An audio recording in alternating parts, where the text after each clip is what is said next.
Guys, welcome to my channel. तो आज हम लोग हाइट्स एंड डिस्टेंस की बात करेंगे। हाइट्स एंड डिस्टेंस का ये फर्स्ट लेक्चर है।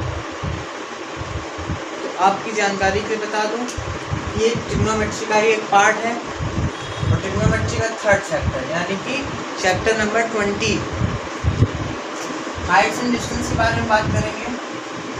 किसी चीज़ की हाइट निकालनी है, हाइट बिल्डिंग की,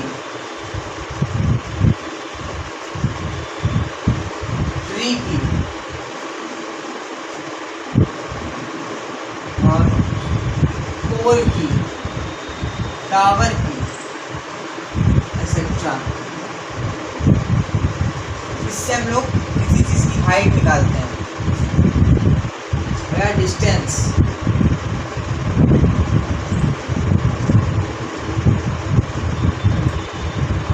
From ship, from a lighthouse, etc. और हाँ, ये भी कह सकते हैं width of a river।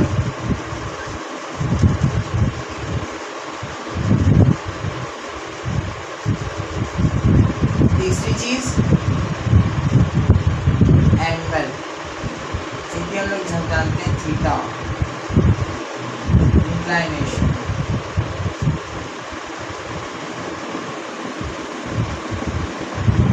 हमने तीन चीज़ों की बात करी।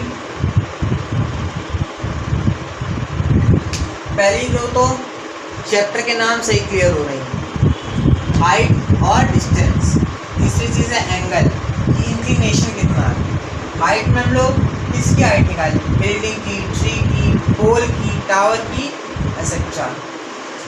डिस्टेंस में हम लोग कहाँ से निकालेंगे, लाइट हाउस से, शिप से, एक्सेट्रा। और डिस्टेंस के लिए हम लोग से width of a river, river की ब्रेथ कितनी है, विड्थ कितनी है, वो भी हम लोग निकाल सकते हैं। और एंगल थीटा, इंक्लाइनेशन, कितना इंक्लाइनेशन का। तो सबसे पहले हम लोग बात करते हैं एंगल ऑफ एलिवेशन।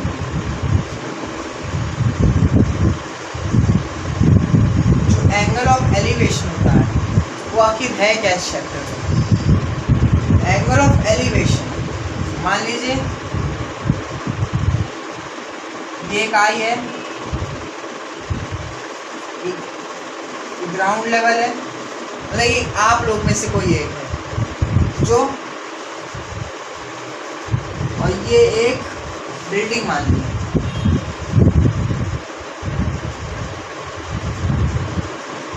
तो अब आप बिल्डिंग को देखने के लिए अपनी नज़र ऐसे करके ऊपर की ओर करेंगे, क्योंकि बिल्डिंग तो ऊंची होगी ना। अब आपके साइज की तो है नहीं बिल्डिंग, आपसे काफ़ी ऊपर है। तो आप ऑब्जर्वर हैं, तो आप अपनी आइज को ऐसे करके टिल्ट करेंगे।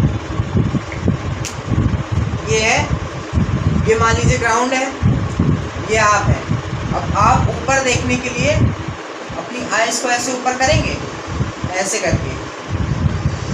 अब ऐसे करके यहाँ पे जो एक एंगल बनेगा ये एंगल, यानी जब आपने इसको देखने के लिए ऊपर देखा,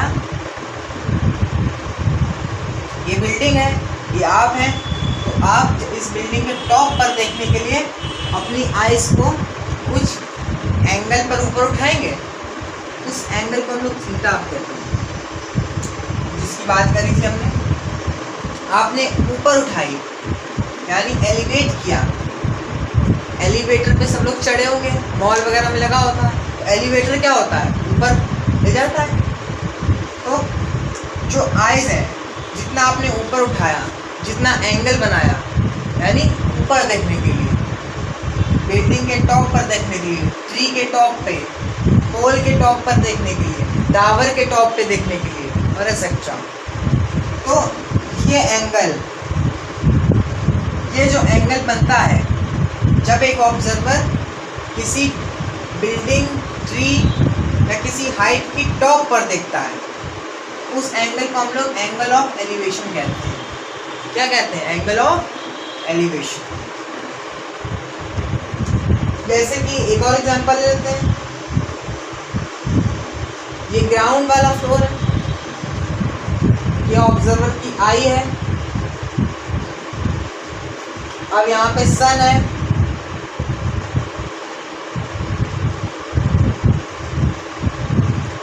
अब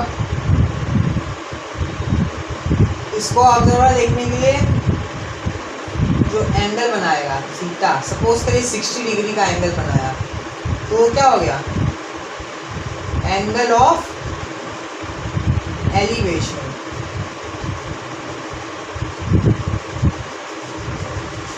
आप लोग समझ रहे होंगे, एंगल ऑफ एलिवेशन जो कभी भी हम लोग जब भी ऊपर की ओर देखेंगे, मतलब एंगल ऑफ एलिवेशन, सन को देख रहे हैं, किसी प्लेन को देख रहे हैं, यानी एरोप्लेन नॉट सरफेस प्लेन, किसी प्लेन को देख रहे हैं, किसी हेलीकॉप्टर को देख रहे हैं, किसी बिल्डिंग के टॉप पर देख रहे हैं, किसी ट्री के टॉप पर देख रहे हैं, किसी पोल के टॉप पर देख रहे हैं, तो वो एंगल जो बनेगा हम लोग की ऑब्जर्वर की आइज से और उसकी हाइट से, जो थिंग है, जो चीज़ है, उसकी हाइट से जो बनेगा एंगल, उसको हम लोग एंगल ऑफ एलिवेशन कहेंगे। तो कुछ बातें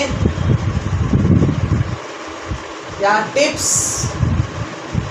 कि आपको प्रॉब्लम सॉल्व करते वक्त क्या ध्यान में रखना है।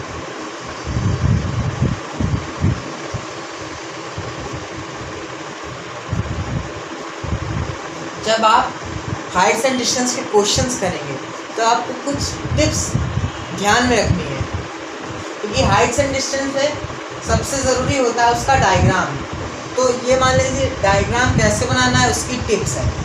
सबसे पहले जब भी किसी बिल्डिंग, ट्री, पोल, टावर एक्सेट्रा की बात आती है, इसकी बिल्डिंग की, ट्री की, पोल की, टावर की, तो उन सबको हम लोग वर्टिकल लाइन से ड्रॉ करेंगे। जैसे आपसे बोल दिया गया क्वेश्चन में कि there is a tower of which is 20 metre high, तो सबसे पहले आप समझिए टावर है तो वर्टिकल लाइन ऐसे बना दीजिए, बना दिया।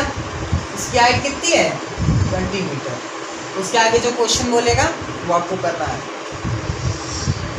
फर्स्ट पॉइंट में जो भी बिल्डिंग, जो भी ट्री, पोल, टावर कुछ भी कहेगा वो सब वर्टिकल लाइन से। हाइट वाली चीज़ वर्टिकली होगी, हॉरिजॉन्टल तो होगी नहीं, तो इसलिए वर्टिकल होना चाहिए। ये पहली tip.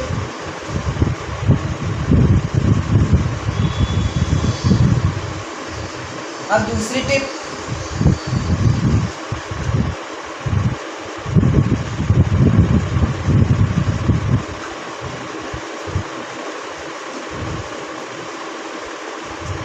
According to question draw the figure.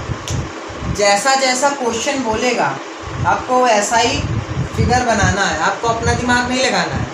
मतलब वैसे तो लगाना है दिमाग, लेकिन अपना आपका दिमाग नहीं लगाना है। जो क्वेश्चन में कह रहा है, जिस तरह से कह रहा है उसी तरह से लगाना है, कुछ अदर ऐड नहीं करना है। हाइट बोली, एंगल बोला, उसकी डिस्टेंस निकालनी है, आपको निकालनी है, कुछ अपना अदर दिमाग नहीं लगाएंगे। तो ये सेकंड टिप हो गई। थर्ड, तो जो आपका ऑब्जर्वर होता है, generally observer is represented by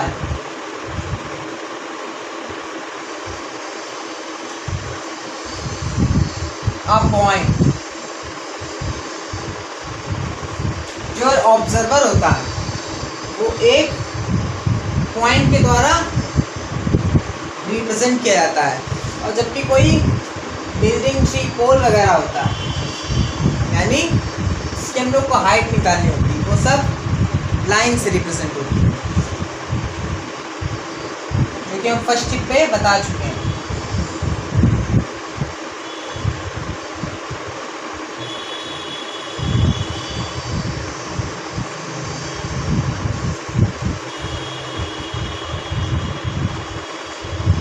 others are represented by a line or point. अब आप कहेंगे पॉइंट कैसे? देख सकते हैं सन, अगर क्वेश्चन में सन की बात आ जाए तो वो तो एक पॉइंट पर रिप्रेजेंट होगा। अब उस पॉइंट से ये सन है, इस पॉइंट से हम लोग ग्राउंड फ्लोर की तक लाइन खींचेंगे तब लाइन खींचेंगे ना, लेकिन जो सन है उसके लिए तो हम लोग पॉइंट से डिनोट करेंगे। अब सन को हम लोग पूरी लाइन में थोड़ा ना बना देंगे, उसकी सन की हाइट को लाइन में बनाएंगे, तो इसलिए यहाँ पॉइंट लिखा गया है। तो ये बात थी एंगल ऑफ एलिवेशन की। तो चलिए जितना लिखा है उतना आप नोट कर सकते हैं और हम लोग आगे बढ़ते हैं। स्टूडेंट्स अब हम लोग बात करने जा रहे हैं एंगल ऑफ डिप्रेशन।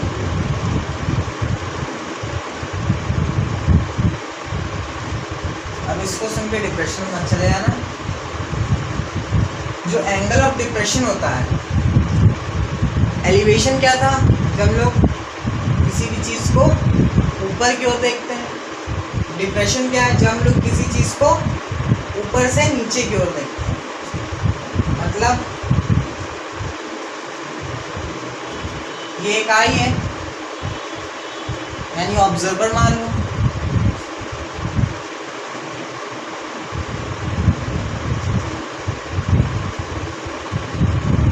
अब जितना झुकाने के लिए, जैसे कि हम किसी टावर पर खड़े हैं और नीचे किसी भी व्हीकल को देख रहे हैं, तो जब लोग नीचे देखेंगे और जो एंगल बनाएंगे वो भी बनेगा थीटा, वो भी थीटा ही बनेगा। बस में फर्क क्या है? जब कोई observer sees in downward direction and make angle theta, and then that angle is known as angle of depression। यानी कि जब एक ऑब्जर्वर सरफेस से कभी नीचे देखेगा इन डाउनवर्ड डायरेक्शन, तो जितनी इंक्लिनेशन यानी थीटा मतलब एंगल वो बनाएगा, उतना ही एंगल ऑफ डिप्रेशन आएगा। अब इसमें कुछ बातें जो आपको ध्यान में रखनी है। पहली कि एंगल ऑफ एलिवेशन में तो हम लोग क्या करते थे, जो लाइन होती थी उसको प्लेन रखते थे, लेकिन डिप्रेशन में जब हम लोग बनाएंगे तो हम लोग डॉटेड लाइन का यूज करेंगे।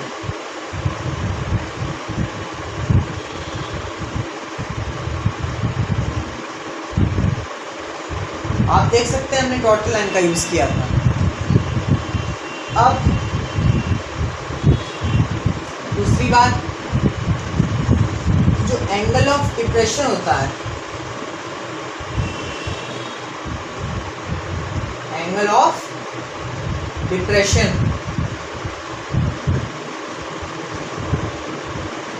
वो होता है equal to angle of elevation.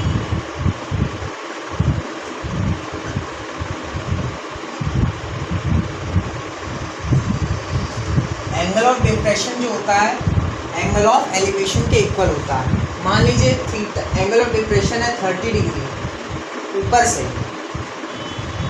तो जो नीचे एंगल ऑफ एलिवेशन बनेगा वो भी 30 डिग्री, क्योंकि आप देख सकते हैं ये दोनों एंगल्स कौन से हो गए, alternate.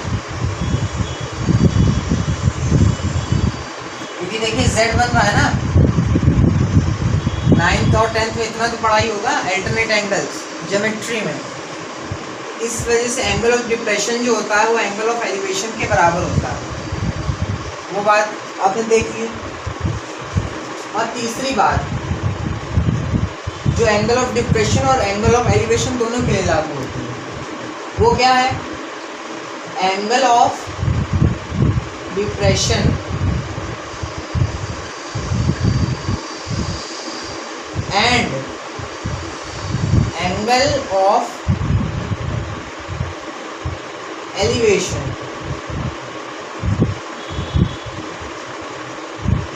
Are always acute angle.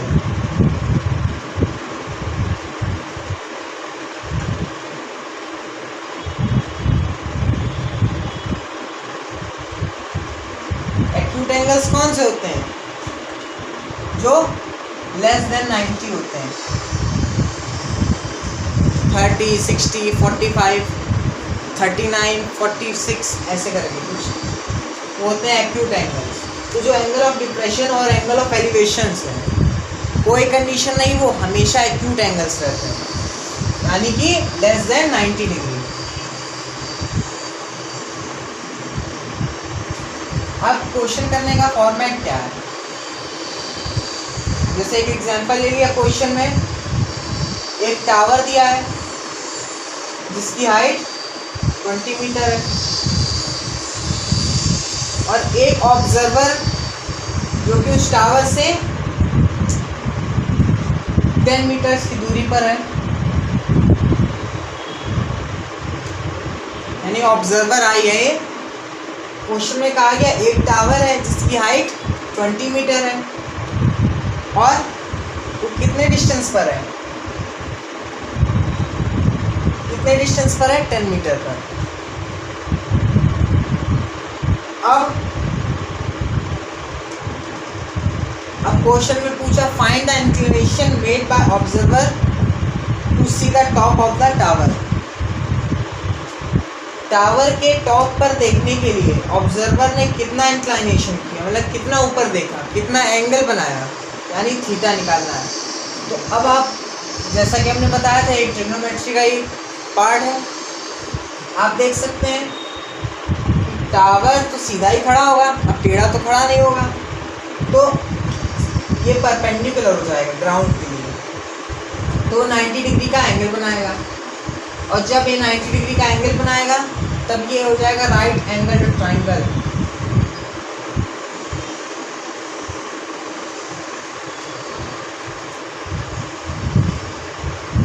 सब जानते हैं कि जिस ट्राइंगल का एक एंगल 90 हो और बाकी के दो एंगल एक्यूट एंगल हो, यानी जिस ट्राइंगल का एक एंगल राइट एंगल हो और बाकी दो एक्यूट हो, उसको हम लोग राइट एंगल ट्राइंगल कहते हैं। तो अब ये 90 हो गया, तो आप देख सकते हैं कि ये क्या है? हाइपोटेनस, ये परपेंडिकुलर और ये बेस। हाइपोटेनस, परपेंडिकुलर और बेस। ट्रिग्नोमेट्री के लेक्चर्स में हमने बताया था। आप देख सकते हैं 20 दिया है, 10 दिया है, अब आपको थीटा निकालना है। तो ये परपेंडिकुलर और ये बेस है। तो आप याद करिए कि हमने बताया तो जो tan होता है वो होता है परपेंडिकुलर अपॉन बेस। ट्रिग्नोमेट्री के लेक्चर्स आप देख सकते हैं जाके, आपको चैनल्स पर मिल जाएंगे।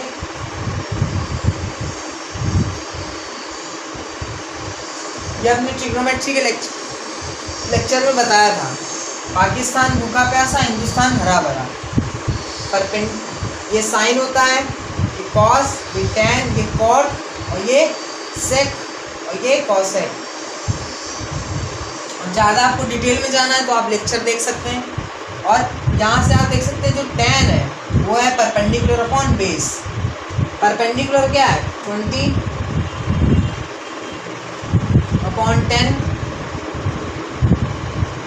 tan theta. tan theta equal to 20 upon 10। tan theta equals to 2। जैसे जानते हैं कि 2 tan थीटा की कोई वैल्यू नहीं होती है। ये एक एग्जाम्पल था कि आपको कैसे करना है। अब मान लीजिए कि यहाँ वैल्यू आई होती √3। मान लीजिए यहाँ वैल्यू अगर आई होती √3, तो √3 को हम लोग लिख सकते हैं tan 60। तो थीटा की वैल्यू कितनी आ गई? 60 डिग्री। तो कहने का मतलब ये है कि ज़्यादातर क्वेश्चंस में आपका टेंजेंट यूज होता है, यानी tan क्या यूज होता है? टेंजेंट। लेकिन साइन का यूज भी होगा, कॉस का भी होगा, और सबसे ज़्यादा लेकिन टेंजेंट का यूज होता है। तो आप समझ गए होंगे क्वेश्चन इसमें करने कैसे हैं। एंगल ऑफ डिप्रेशन क्या होता है, एंगल ऑफ एलिवेशन क्या होता है। Angle of depression always equal to angle of elevation, and angle of depression and angle of elevation are always acute angles, that means less than 90 degree.